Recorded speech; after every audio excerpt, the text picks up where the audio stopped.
like obviously if you're a man, wag ka magko-compete sa female dahil you have an advantage. Pero for endurance sports or like solo, like biking, running, ganon. May categories. May kasi. category. Yung biological, ano mo pa rin, ano mo doon, identifier, kung saan kayo ilalagay.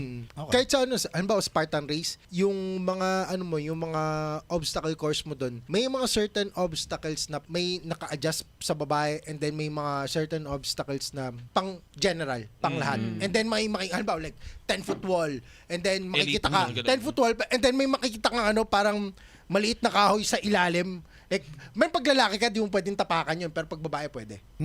Okay. That option is para lang sa film. Unless open ka. Peg, parang mga- Kung lalaki parang ka, tapos tinapakan mo yun, anong... Pero I Ayan, think nakabutan ka ng martial, pare. Pwede kang... may certain ano, penalty, violation niya, may demerit. violation. Okay. Bawasan ka sa Hindi time. yung parang, ay, dahil na, pati nga po. Kala ko ganun lang. Wala ka. May soundtrack doon. Oh, yeah. Tingnan po yan, no? Pating! Katatapak mo doon, pating! Pusi ang puta ina! If you have wider hips, mas may torque ka.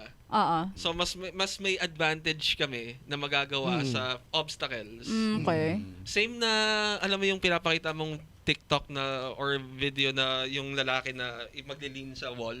Oo. Tapos Oo. may bubuhatin. Kayang gawin ng babae pero hindi kaya ng lalaki. Yeah. Because The Even biology. yung ibang mga bubuhatin, like may, halimbawa yung isa yung Hercules ball ata yun. Iba yung ball ng babae, iba yung ball ng lalaki. Not because feeling nila mahina yung babae, it's just yung body mass namin mas malaki. Right. So mas mabigat Yung yung center of nakasadya. gravity, Yan, magkaiba. nakasadya. Pero pag ginawa ka ng babaeng balls ng lalaki, Ay, oo, puta, malakas siya, pare. Wala Dalawang ball siya, talaga. pap!